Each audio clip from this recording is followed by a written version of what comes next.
আল্লাহ রাব্বুল আলামিনের এলেমটা কিরকম? প্রথমত সমস্ত এলমের উৎস আল্লাহ রাব্বুল আলামিন। দ্বিতীয়ত আল্লাহ রাব্বুল আলামিনের এলমটা হলো এলমে আজালি। আজালি, আজাল, হামজা জালাম, আসাল। আসাল মানে হলো যেটার অতীত বর্তমান ভবিষ্যৎ নাই, কোনো কালের সাথে সম্পৃক্ত নেই, এটাকে বলে আজালি, আসাল। মানে এটা সবসময় একরকম। আমাদের জন্য, মাখলুকের জন্য অতীত বর্তমান ভবিষ্যৎ আছে, কিন্তু আল্লাহ রাব্বুল আলামিনের সামনে কোনো অতীত বর্তমান ভবিষ্যৎ। এই আল্লাহর এলেমটাকে বিশ্বাস করতে হবে, এটা আজালি। এটা আহাতা বিকুল্লি শাইইন ইলমা, প্রত্যেকটি জিনিসকে আল্লাহর এলেম বেষ্টন করে আছে। এই জন্য আয়াতুল কুরসির মধ্যে কিন্তু বিষয়টা অন্তর্ভুক্ত করেছে, ওয়ালা ইউহিতুনা বিশাইইম মিন ইলমিহি ইল্লা বিমা শা। প্রত্যেকটা জিনিসকে আল্লাহর এলেম বেষ্টন করে আছে। এজন্য আল্লাহর একটা বড় পরিচয় আলিম। এই আলিমটাকে কোরআনে এতবার ব্যবহার করা হয়েছে, অন্য কোন সিফাত আল্লাহ এতবার ব্যবহার করেন না। দেখবেন ইন্নাল্লাহা আলিমুন হাকিম, ওয়াল্লাহু আলিমুন হাকিম, কান আল্লাহু আলিমান হাকিমা, কান আল্লাহু আলিমান খাবীরা। আলিমান, আলিমান, আলিম আল্লাহ বারবার ব্যবহার করছে। আল্লাহর এলেমটা সব জায়গায় বিরাজমান। আল্লাহর এলম সব জায়গায় বিরাজমান, সর্বত্র বিরাজমান। এমন কোন জায়গা নাই যে জায়গায় আল্লাহ রাব্বুল আলামিনের এলম বিরাজমান। এখন তাকদীরের সাথে এলমের সম্পর্ক কি? তাকদীরের ঈমানের প্রথম বিষয় যে এলম, তার অর্থ হলো যে আমি পৃথিবীতে এসে আমার দ্বারা কি কি কর্ম সম্পাদিত হবে, কি হবে না হবে, এই সব কিছুর এলম আল্লাহ রাব্বুল আলামিনের কাছে বিদ্যমান। আল্লাহ রাব্বুল আলামিন জানেন। এজন্য নবী সাল্লাল্লাহু আলাইহি ওয়াসাল্লাম উম্মতকে বলছেন যে তুমি কোনো কিছু মানে তাকদীরে নাই মনে করে বসে থাকবা না, তুমি কাজ চালাইতে থাকবা। তো যেটা আল্লাহ রাব্বুল আলামিন তোমার তাকদীরে লিখে রেখেছেন সেটা আল্লাহ রাব্বুল আলামিন সহজ করে দিবেন। আর যেটা তাকদীরে নাই এটা তোমার সামনে কঠিন হয়ে যাবে, এটা তুমি পাইবে না। এই যে হাদিসটা নবী সাল্লাল্লাহু আলাইহি ওয়াসাল্লাম বলেন যে ইমালু ফাকুল্লু মুয়াসসারুন লিমা খুলিকা লাহু, ইমালু, তোমরা কাজ করতে থাকো, কারণ তুমি তো জানো না তোমার দায়িত্বে কি লেখা আছে। তুমি আগাইতে থাকো, ভালোটার দিকে আগাইতে থাকো। ফাকুল্লু মুয়াসসারুন লিমা খুলিকা লাহু, বান্দাকে যেই জন্য সৃষ্টি করা হয়েছে সেটাকে আল্লাহ রাব্বুল আলামিন সহজ করে দিবেন। ধরেন একটা চাকরির জন্য আপনি অ্যাপ্লিকেশন করছেন, চেষ্টা করছেন, পরীক্ষা দিচ্ছেন, সবে দিচ্ছেন। তো যদি এই চাকরিটা আপনার তাকদীরে আল্লাহ লিখে রাখেন তো এইটা সহজে আপনি পেয়ে যাবেন। আবার আপনি পাইলেন না, তার অর্থ হলো এটা আল্লাহ রাব্বুল আলামিন আপনার জন্য নির্ধারণ করেন নাই। এজন্য মুমিন পাইলেও আলহামদুলিল্লাহ, না পাইলেও আলহামদুলিল্লাহ। তাকদীরে বিশ্বাসের সবচেয়ে বড় উপকার হলো পৃথিবীতে আল্লাহর বান্দারা প্রশান্ত চিত্তে বসবাস করতে পারে। মানে তাকদীরের বিশ্বাস গভীর হইলে ওই ইমানদারের কোনো হতাশা থাকে না, না পাওয়ার কোনো আফসোস থাকে না, না পাইলেও সে আলহামদুলিল্লাহ। কারণ আল্লাহ এটা আমার তাকদীরে রাখেন নাই, এটাতে গেলে হয়তো আমার অমঙ্গল হইতো, খারাপ হইতো, আল্লাহ রাব্বুল আলামিন আমাকে রক্ষা করছেন। এজন্য ইমানদার সবসময় প্রশান্ত চিত্তে দুনিয়াতে বসবাস করে। এজন্য তাকদীরকে আল্লাহ রাব্বুল আলামিন কখনো কাজটা সহজ করেন, আবার কখনো আল্লাহ রাব্বুল আলামিন কঠিনও করে দেন। এই কঠিন করা মানে যে এই কাজটা আমার জন্য নির্ধারিত হয়নি। তো আল্লাহ রাব্বুল আলামিনের ইলম দিয়ে আল্লাহ আমার তাকদীর নির্ধারণ করছে। এই জন্য প্রথমে আল্লাহর ইলমের উপরে ঈমান আনতে হবে। ২ নম্বর আল ঈমান বিল কিতাবা। আল্লাহ রাব্বুল আলামিন শুধু এলমের উপরে নির্ভর করেন নাই, এলমের সাথে সাথে আল্লাহ পাক লিখেও রেখেছেন। মানে আমার তাকদীরটাকে আল্লাহ লিখে দিয়েছেন, তাকদীরটা লেখা আছে। এই জন্য নবী সাল্লাল্লাহু আলাইহি ওয়াসাল্লাম হাদিসের মধ্যে বলছেন যে সৃষ্টি জগতের তাকদীরকে আল্লাহ পাক ক্বাবলা আন ইয়াখলুকাস সামাওয়াতি ওয়াল আরদা বি৫০ আলফা সানা, সৃষ্টি জগৎ আসমান জমিন সৃষ্টি করার ৫০,০০০ বছর আগে আল্লাহ রাব্বুল আলামিন সমস্ত সৃষ্টি জগতে তাকদীর লিখে ফেলছে। সুবহান। তাহলে এই তাকদীর লেখা আছে। প্রথম আল্লাহ পাক আপনার মুসনাদ আহমদ, আবু দাউদ, তিরমিজির মধ্যে একটা সহিহ হাদিস, নবী সাল্লাল্লাহু আলাইহি ওয়াসাল্লাম বলেন, ইন্না আউওয়ালা মা খালাকাল্লাহু আল কালাম, সর্বপ্রথম আল্লাহ পাক সৃষ্টি করছেন কলম। মানে আল্লাহর প্রথম মাখলুক, প্রথম সৃষ্টি কলম। আদম আলাইহিস সালামেরও আগে সৃষ্টি কলম। কলম হলো প্রথম মাখলুক। ওই কথা এখানে আসে না, তার অর্থ হলো ফেরেশতাদেরও আগে, কারণ ফেরেশতারা তো মাখলুক। তা আউওয়ালা মা খালাকাল্লাহ মানে সর্বপ্রথম আল্লাহর সৃষ্টি। এই সময় আসমানও ছিল না, জমিনও ছিল না, কারণ জমিনও মাখলুক, আসমানও মাখলুক, কোন মাখলুক নাই। এই সর্বপ্রথম আল্লাহ যে মাখলুকটা বানাইছেন এটার নাম কলম। কলমকে আল্লাহ বললেন উক্তব, লিখো। কলম বললেন রাব্বি ওয়া মা যাতুম, কি লিখবো আমি? তখন আল্লাহ পাক বললেন উক্তব মা হুয়া কাইনুন ইলা ইয়াউমিল কিয়ামা, কিয়ামত পর্যন্ত যা কিছু হবে সব লিখে। সুবহানাল্লাহ। তাহলে ওই সময় আল্লাহ রাব্বুল আলামিন এই লেখার মধ্যে তাকদীরও লিখে ফেলছেন। তাহলে আমার আপনার তাকদীর লক্ষ লক্ষ বছর আগে, মানে মাখলুক সৃষ্টির যদি 50,000 বছর আগে হয়, তাহলে এখন থেকে কত হাজার হাজার বছর আগে আল্লাহ রাব্বুল আলামিন আমার আপনার তাকদীর লিখে দিয়েছে। এই জন্য তাকদীরের বাহিরে, লেখনির বাহিরে বান্দার যাওয়ার কোনো সুযোগ নাই। তো এখানে আবার শয়তান বিভিন্ন প্রশ্ন আপনার মনে ওয়াসওয়াসা সৃষ্টি করবে। যে বলতে পারে না, তাহলে আমি যে নামাজ পড়ি না, বা যারা কুফরি করে, যারা শিরিক করে, এটাও তো আল্লাহ লিখে রাখছেন। হ্যাঁ হ্যাঁ, এজন্য এসব ক্ষেত্রে এই প্রশ্ন যদি মনে উদ্রেক হয়, তখন আউযু বিল্লাহি মিনাশ শাইতানির রাজিম।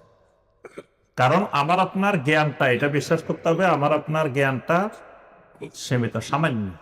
এই জ্ঞানে অনেক বড় চিন্তা করতে গেলে, বড় আকারে চিন্তা করতে গেলে ধরবে না আমার আপনার ব্রেইনে। হ্যাঁ, এই জন্য এতটুকুর মধ্যে সীমাবদ্ধ থাকতে হবে যে আমার আল্লাহ এলমের আলোকে আমার তাকদীর লিখছেন, আমার আল্লাহ তাকদীর লিখে রেখেছেন, তাকদীরটা লেখা আছে।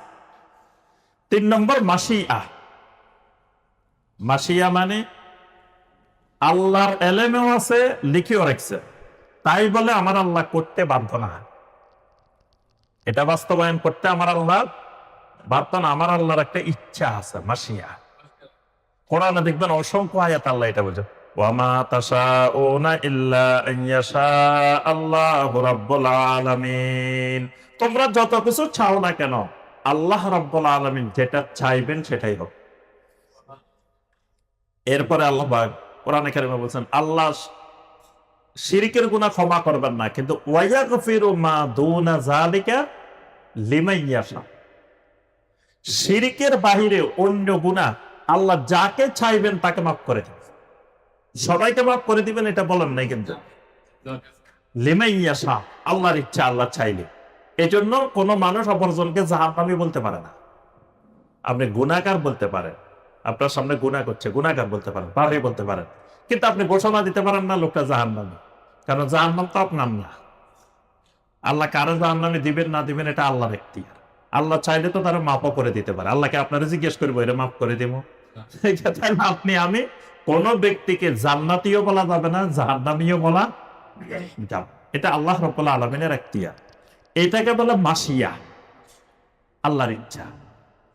আকাশে মেঘ আসে, মেঘের পরে বৃষ্টি হয়, আমরা স্বাভাবিক চোখে এটা দেখি। আল্লাহ রাব্বুল আলামিন চাইলে মেঘ ছাড়াও বৃষ্টি দিতে পারে, কিন্তু আল্লাহ একটা সুন্নত আল্লাহর জন্য নির্ধারণ করছেন। আল্লাহ এটা মানতে বাধ্য না, চাইলে আল্লাহর ব্যতিক্রম করতে পারে। এই মেঘের থেকে আমরা দেখি পানি পড়ে, কিন্তু অনেক নবীর উম্মতের উপরে এই মেঘের থেকে পাথর বর্ষণ হয়েছে, পাথর পরে আল্লাহ পাক ধ্বংস করে দিছে। অনেকের উপরে এই মেঘের থেকে বিচ্ছু পড়ছে, ব্যাঙ পড়ছে, হিংস্র জানোয়ার পড়ছে, পরে আল্লাহ পাক বিভিন্ন ভাবে আযাব দিচ্ছেন। 4 নম্বর তাকদীরের 4 নম্বর যেটা, সেটি হলো খালক, আল্লাহর সৃষ্টি। খালকুল্লাহ, আল্লাহর সৃষ্টি। এটা বিশ্বাস করতে হবে আমি আল্লাহর সৃষ্টি, সবকিছু আল্লাহর সৃষ্টি। তা আল্লাহু খালিকু কুল্লি শাই, আল্লাহ সমস্ত জিনিসের খালেক।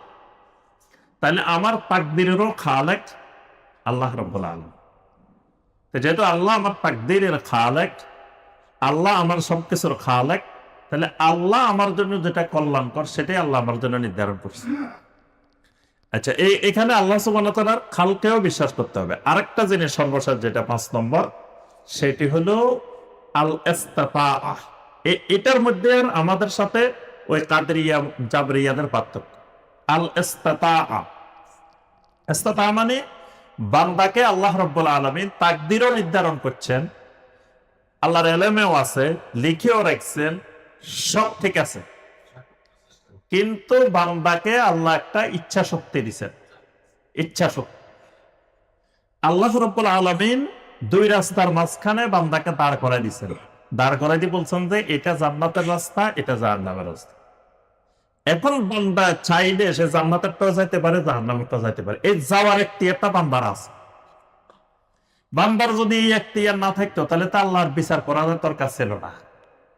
কিন্তু প্রত্যেক বান্দাকে আল্লাহ রাব্বুল আলামিন এই ইচ্ছা শক্তিটা দিচ্ছেন। এজন্য দেখবেন তাসকিয়া, পরিশুদ্ধি, এটা আল্লাহ নিজের সাথেও সম্পৃক্ত করছেন, বান্দার সাথেও সম্পৃক্ত করছেন।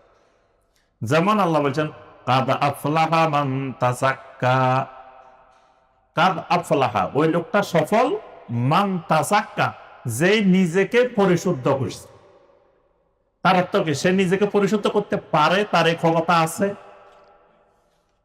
আবার কাদ আফলাহা মান যাক্কাহা ওয়া কাদ খাবা মান দাসসাহা, ওই লোক সফল যে তার নিজের নফসকে পরিশুদ্ধ করছে, ওই লোক ক্ষতিগ্রস্ত যে তার নিজের নফসকে ধ্বংস করে দিচ্ছে। তাহলে নিজের নফসকে পরিশুদ্ধ বান্দা করতে পারে, ধ্বংস করতে পারে, এটা বান্দার এই সক্ষমতা আছে, এই ক্ষমতা আল্লাহ দিছে বান্দাকে। তবে আবার আল্লাহ নিজের সাথেও সম্পৃক্ত করছেন।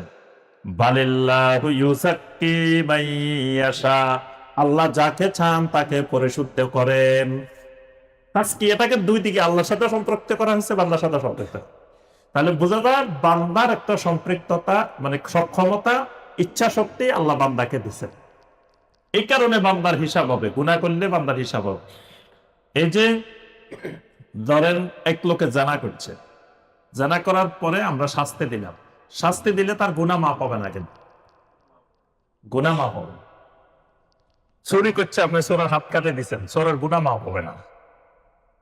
চুরির গুনার জন্য তাকে আল্লাহর কাছে আলাদা করে তওবা করতে হবে, জানার গুনার জন্য আল্লাহর কাছে তাকে আলাদা করে তওবা করতে হবে। ওই শাস্তিটা তার গুনাহ মাফের মাধ্যম না। তা শাস্তিটা আল্লাহ কেন নির্ধারণ করছেন? এই শাস্তিটা ওই যে মাকাসিদুশ শরিয়াহ, মানে সমাজে শান্তি শৃঙ্খলা স্থাপন করার জন্য। না সমাজে বিশৃঙ্খলা দেখা দিবে, মানে জানার পরিমাণ বেড়ে গেলে তখন মানুষের বংশধারার পবিত্রতা আর থাকবে না। চুরি রাহাজানি বেড়ে গেলে মানুষের নিরাপত্তা আর থাকবে না। এই কারণে আল্লাহ রাব্বুল আলামিন ওই শাস্তিগুলোর ব্যবস্থা করছেন, কিন্তু শাস্তিগুলো গুনাহ মাফের মাধ্যম না। এক সাহাবীকে নবী সাল্লাল্লাহু আলাইহি ওয়াসাল্লাম জানার শাস্তি আরোপ করছেন। আরোপ করার পরে নবী সাল্লাল্লাহু আলাইহি ওয়াসাল্লাম বলছেন যে তোমরা এই সাহাবীকে কেউ তিরস্কার করবে না, কেউ খারাপ কিছু বলবে না, কারণ এই সাহাবী এমন তাওবা করছেন, এই তাওবা যদি 100 জনের মাঝে বর্তন করা হয় তাও তাদের জন্য যথেষ্ট হবে। মানে আল্লাহ তার তাওবা এমন ভাবে কবুল করছেন। পরে নবী সাল্লাল্লাহু আলাইহি ওয়াসাল্লাম নিজে তার জানাজা পড়াইছেন, নবী সাল্লাল্লাহু আলাইহি ওয়াসাল্লাম তার জন্য দোয়া করছেন। অর্থাৎ সে শাস্তি প্রয়োগ হয়েছে, আবার সে তওবা হচ্ছে। তাহলে এই যে বান্দার ইস্তিতাআত, এটার উপরও ঈমান আনা ফরজ।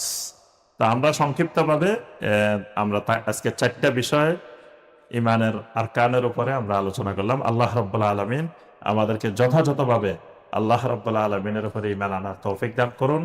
আমাদেরকে ঈমানের রুকনগুলোকে যথাযথ আল্লাহ পাক জানার, বুঝার, ঈমানের রুকনগুলোর উপরে আমাদেরকে যথাযথ ঈমান আনার আল্লাহ পাক তৌফিক দান করুন। আল্লাহ রাব্বুল আলামিন আমাদের আজকের এই হালাকা, আজকের এই মাজলিসকে আল্লাহ রাব্বুল আলামিন কবুল ও মঞ্জুর করে নিন। আল্লাহ রাব্বুল আলামিন আমরা যা কিছু আলোচনা করলাম, যা শুনলাম, আল্লাহ পাক আমাদেরকে আমল করার তৌফিক দান করুন। আর কয়দিন পরেই আমাদের সামনে আসতেছে শাহরুর রমাদান। আল্লাহ রাব্বুল আলামিন আমাদেরকে শাহরুর রমাদানের সকল ফাদাইল, সকল বরকত আল্লাহ পাক আমাদেরকে হাসিল করার তৌফিক দান করুন। আমিন ইয়া রাব্বাল আলামিন। আসসালামু আলাইকুম ওয়া রাহমাতুল্লাহি ওয়া বারাকাতুহু। আরকানুল ঈমান এই বইটার মধ্যেই আপনার এগুলো বিস্তারিত আলোচনা আছে। তো ছোট একটা প্রশ্ন ছিল যে রাসূলুল্লাহ খলিলুল্লাহ এটা কি কোরআনে দিয়ে সাব্যস্ত না? এটা হাদিস দিয়ে সাব্যস্ত। কোরআনে আল্লাহ পাক সরাসরি খলিলুল্লাহ ব্যবহার করেন নাই, কিন্তু সহিহ মুসলিমের হাদিস নবী সাল্লাল্লাহু আলাইহি ওয়াসাল্লাম বলছেন ওয়ালাকিন সাহিবুকুম খলিলুল্লাহ, যে তোমাদের সাথী তোমাদের বন্ধু তিনি আল্লাহর খলিল। মানে নবী সাল্লাল্লাহু আলাইহি ওয়াসাল্লাম নিজের ব্যাপারে বলছেন। খলিল এটা কোরআনে আছে। হ্যাঁ, ইব্রাহিম আলাইহিস সালামের খলিলটা কোরআনে সরাসরি আয়াত আছে, আত্তাখাযাল্লাহু ইব্রাহিমা খলিলা, আল্লাহ পাক ইব্রাহিমকে খলিল হিসেবে গ্রহণ করছে। তো খলিলটা হলো মানে মহব্বতের ক্ষেত্রে সর্বোচ্চ স্তরে, এর উপরে আর কোনো মহব্বত ভালোবাসা হয় না। আমাদের সামনে গুরুত্বপূর্ণ ইবাদত সমাগত সিয়াম। আমরা এক মাস সিয়াম প্রস্তুতি নেব, সেই ব্যাপারে আমাদের সেই সিয়ামের প্রস্তুতি সম্বন্ধে অল্প কিছু আমাদের যদি সাহায্য করতেন আমরা উপকৃত হব। এরপরে অল্প কিছু প্রশ্ন উত্তর আছে, প্রশ্ন করবো বলে আমরা এটা সমাধানে। জি আলহামদুলিল্লাহ। আর অল্প কয়েকদিন পরেই আমাদের সামনে শাহরুর রমাদান আসতেছে। তো শাহরুর রমাদানের গুরুত্বপূর্ণ কয়েকটি করণীয় বিষয় এবং কয়েকটি বর্জনীয় বিষয়। করণীয়র মধ্যে 1 নম্বর করণীয় যেটি, সেটি হলো আসিয়াম, মানে রমাদান মাসে সিয়াম পালন করা। রমাদান মাসের সবচেয়ে গুরুত্বপূর্ণ ইবাদত হলো সিয়াম। আল্লাহ পাক সূরা আল বাকারার 183 নম্বর আয়াতে কারিমা বলছেন ইয়া আইয়ুহাল্লাযীনা আমানু কুতিবা আলাইকুমুস সিয়াম। অন্যান্য নবীর উম্মতদেরকে আল্লাহ পাক সিয়াম ফরজ করেছেন, কিন্তু রমাদান মাস দেন নাই। এরকম একটা মাস, ফজিলতময় একটা মাস এভাবে দেন নাই কোন উম্মত। এটা উম্মতে মুহাম্মাদী সাল্লাল্লাহু আলাইহি সাল্লামের বৈশিষ্ট্য, ফাদাইল। এই উম্মতকে শুধু আল্লাহ রাব্বুল আলামিন এই রমাদান মাস দিয়েছেন। তাহলে 1 নম্বর করণীয় হলো সিয়াম পালন। 2 নম্বর করণীয় কিয়াম। কিয়াম মানে দিনের বেলায় সিয়াম পালন করা, রাত্রে বেলায় কিয়াম করা, দাঁড়িয়ে দাঁড়িয়ে সালাত আদায় করা। প্রতিদিনের স্বাভাবিক সালাতের চাইতে বেশি সালাত আদায় করা। এখন বেশি সালাত কয় রাকাত পড়বেন এটা আপনার ব্যাপার। নবী সাল্লাল্লাহু আলাইহি ওয়াসাল্লাম বলছেন যে সলাতুল লাইলে মাসনা মাসনা, রাত্রিকালীন সলাত 2 রাকাত 2 রাকাত। তা আপনি 2 রাকাত 2 রাকাত করে যত দূর পারেন পড়তে থাকেন। এজন্য আমাদের সালাফদের অনেক সালাফ বলছেন যে এই ব্যাপারে আহলুল ইলমদের ইজমা, যে তারাবি কত রাকাত এটার উপরে, এটার রাকাত কোন যুগে কোন সালাফেরা নির্দিষ্ট করেন নাই। মানে তারাবি এত রাকাতেই হইতে হবে, এটা কোন যুগে কোন ইমাম কোন সালাফ নির্দিষ্ট করেন নাই। এই ব্যাপারে সমস্ত আহলুল ইলমের ইজমা। এটা যিনি যত রাকাত পারেন, তবে মিনিমাম 8 রাকাত এটা সুন্নাহ। যেহেতু 8 রাকাতের ব্যাপারে কিছু বিশুদ্ধ হাদিস পাওয়া যায়। তবে ইমাম নববী রাহমাহুল্লাহ বলছেন কেউ যদি 1 রাকাতও না পড়ে তারাবি, তার কোনো গুনাহ হবে না। মানে কোন লোক যদি 1 রাকাতও তারাবি পড়ে নাই, এটার জন্য কোনো গুনাহ হবে না। এবং ইমাম নববী রাহমাহুল্লাহ বলেন যে রিয়াদুস সালেহিনের মধ্যেই আছে, ইমাম নববী রাহমাহুল্লাহ বলেন তারাবি পড়া মুস্তাহাব। উনি এটাকে পুরোপুরি সুন্নাহ বলেন নাই, উনি বলছেন এটা মুস্তাহাব। কারণ নবী সাল্লাল্লাহু আলাইহি ওয়াসাল্লাম আমাদেরকে ইউরাগিবুনা ফি কিয়ামে রমাদান, উনি ওখানে রিয়াদুস সালেহিন পড়লে দেখবেন, তারাবির অধ্যায়টা পড়ে দেখবেন। ইমাম নববী রাহমাহুল্লাহ বলতে হাদিস নিয়ে আসছেন, সাহাবায়ে কেরামরা বলতেছেন যে নবী সাল্লাল্লাহু আলাইহি ওয়াসাল্লাম আমাদেরকে কিয়ামে রমাদানের ব্যাপারে উৎসাহিত করতেন, ওয়ালাম ইয়ামুর বিহি, কিন্তু আমাদেরকে আদেশ করতেন না। মানে ফজিলত বলতেন যে তোমরা যেই লোক ঈমান ইহতিসাবের সাথে রমাদানে কিয়াম করবে আল্লাহ তার গুনাহ মাফ করে দিবেন। সুবহানাল্লাহ। এটা নবী সাল্লাল্লাহু আলাইহি ওয়াসাল্লাম বারবার বলতেন, কিন্তু আমাদেরকে আদেশ করতেন না যে তুমি রাত্রে এত রাকাত সালাত পড়বা, এটা কাউকে আদেশ করেন না। তো এই জন্য তারাবি একটা সুন্নত সালাত। আমাদের দেশের 95% মানুষ ফরজ সালাতে পড়ে, 95% মানুষ ফজরের সালাত পড়ে না। কোটি কোটি তারাবি মিলাইলে ফজরের 2 রাকাতের সমান হবে না। তো ওই লোকেরা যদি আবার তারাবি নিয়ে ঝগড়া করে 8 রাকাত হইব না 20 রাকাত হইব, এটা হলো ওই যে লুঙ্গি খুলে পাগড়ি বান্ধার মতো। মানে তার ফরজের খবর নাই, ওই নফল মুস্তাহাব নিয়ে এসে খুব হুলস্থুল। এটা হলো আবেগের কাজ, এটা দ্বীনের কাজ না। এজন্য ফরজ নামাজের প্রতি কঠোর হইতে হবে, পরিবারের সবার ফরজ নামাজ নিশ্চিত করতে হবে। আর এটা হলো তারগীব করতে হবে, যত রাকাত পারেন আপনি, ফজিলতময় দিন ফজিলতময় রাত চলে যাচ্ছে, তা আপনি বেশি বেশি সালাত আদায় করবেন, এটা তো বড় ইবাদত। এই জন্য ইমাম মালিক রাহিমাহুল্লাহ মসজিদে নববীর ইমাম ছিলেন। তো মসজিদে নববীতে তারা 36 রাকাত তারাবি পড়তেন। 36 তারাবি 3 রাকাত ভিতরে 39 রাকাত, কোন কোন রাওয়ায়াতে আছে 41 রাকাত, মানে 38 তারাবি 3 রাকাত ভিতরে। বাংলাদেশে ঝগড়া করে 8 আর 20, 36 এর কথা এটা নিয়ে কেউ কিছু বলে না। এটার কিন্তু অসংখ্য সহিহ দলিল আছে, আমার কাছে সব দলিলগুলো একত্রিত করা আছে। শাইখুল ইসলাম ইবনে তাইমিয়া রাহিমাহুল্লাহ তিনি 8 এর দলিল, 20 এর দলিল, তারপরে 36 এর দলিল সব একত্রিত করছেন। পরে উনি বলছেন যে আহলুল ইলমদের ইজমা তারাবি কোন রাকাতের মধ্যে সীমাবদ্ধ নয়। তাহলে আপনি কিয়াম করেন, 36 পড়েন, 40 পড়েন, আরো বেশি পড়লেও অসুবিধা নেই। যারা 36 পড়ছেন তাদেরও কিছু যুক্তি ছিল, তারা বলছেন যে আমাদের এখানে তাওয়াব নাই, আমাদের এখানে তাওয়াব নাই। মক্কায় যারা এরা কি করতো, 4 রাকাত পরে একবার তাওয়াব করত। তাহলে 20 রাকাত পড়তে মাঝখান দিয়ে তারা কয়বার তাওয়াব করতো, 4 বার, মানে 4 রাকাতের গ্যাপে গ্যাপে একটা তাওয়াব করত। তো মদিনার এরা দেখেন আমলের প্রতিযোগিতা কাকে বলে, আল্লাহু আকবার। মদিনাতে বসে এরা করতেছে যে দেখো হেরা 4 রাকাত পড়ে একবার তাওয়াব করে, তাইলে এদের তাওয়াব আছে, আমাদের তো মদিনাতে তাওয়াব নাই, তাহলে তো আমরা পিছাই গেলাম না। তাহলে এক কাজ করো, আমরা এক তাওয়াবের পরিবর্তে 4 রাকাত নামাজ বাড়াই দিছে, 16 রাকাত বাড়াই দিছে, 4 তাওয়াবের পরিবর্তে 4 4 16 রাকাত। তারা 36 রাকাত পড়তো মসজিদে নববীতে। আর ইমাম মালিক রাহিমাহুল্লাহ যখন ইমামতি করতেন তখন অনেক তাবেঈনে কেরাম, তাবেঈনে কেরাম তার পিছনে সালাত আদায় করতেন। তারা কিন্তু কখনো বলেন না ইমাম মালিক না আমরা 20 রাকাতের বেশি কিন্তু পড়া যাবে না, এই কথা কিন্তু তারা কেউ বলেন নাই। তারা কেউ বলেন নাই যে না খবরদার 8 রাকাতের বেশি পড়া যাবে না, এটাও তারা বলেন। তো এই জন্য রমাদানের গুরুত্বপূর্ণ আমল কিয়ামে রমাদান।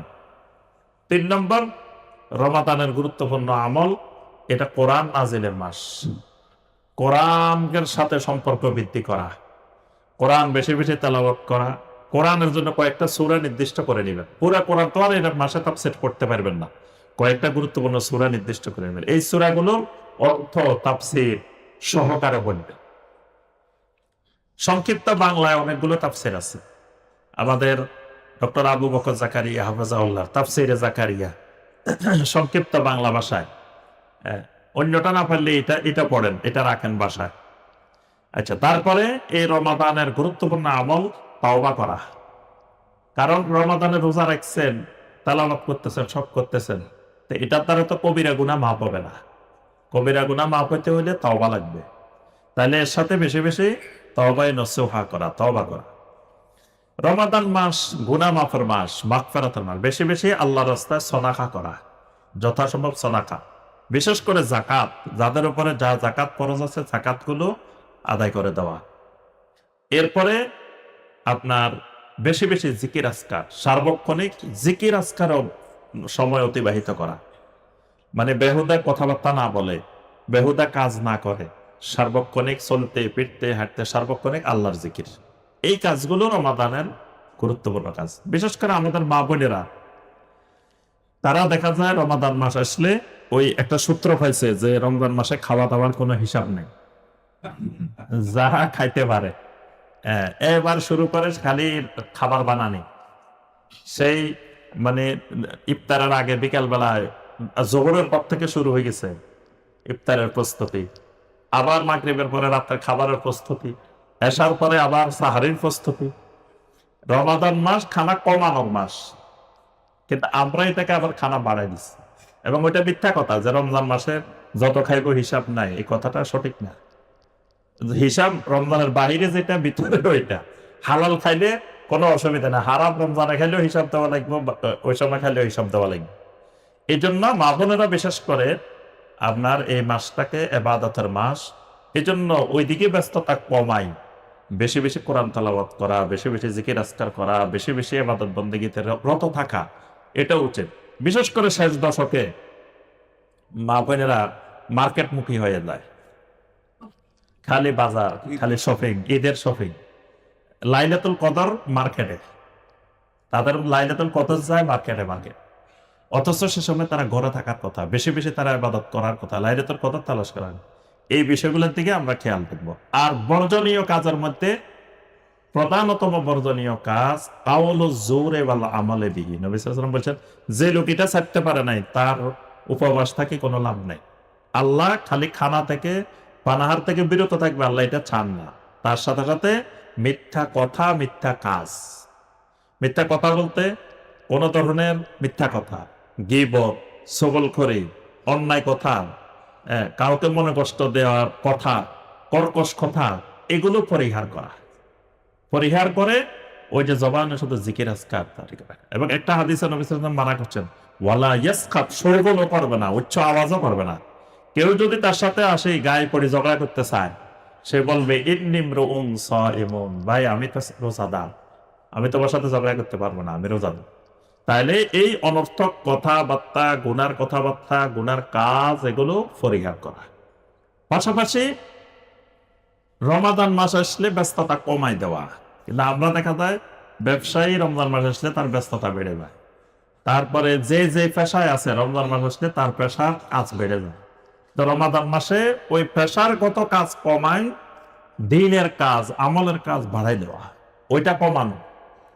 3 নম্বর, আল্লাহর বান্দাদেরকে কষ্ট দিয়ে বিভিন্ন জিনিস মজুতদারি করা, জিনিসের দাম বাড়াই দেওয়া। রমজান মাস আসলে আমাদের দেশে এই কাজটা করে, সব জিনিসের দাম বাড়াই দেয়। অথচ রমজান মাস আসলে দরকার হলো ইমানদারেরা যাতে সহজে জিনিসগুলো পায়, কম দামে পায়, দাম আরো কমাই দেওয়া। কিন্তু কমাই না দিয়ে ইচ্ছাকৃত ভাবে বিভিন্ন ভাবে দাম বাড়ায়। এই জন্য এটা বর্জনীয় কাজ। রমাদান মাসে আল্লাহর বান্দাদেরকে কষ্ট না দিয়ে জিনিসপত্রের দাম কমাই দেওয়া, বাড়ায় না, যতটুকু সম্ভব কমানোর চেষ্টা করা, এগুলো হলো বর্জনীয় কাজ। আল্লাহ রাব্বুল আলামিন আমাদের সবাইকে রমাদানকে যথাযথ পাওয়ার, রমাদানকে আল্লাহ রাব্বুল আলামিন যথাযথ ইবাদত বন্দেগীর মাধ্যমে অতিবাহিত করা তৌফিক দান করুন। আমিন ইয়া রাব্বাল আলামিন। জি।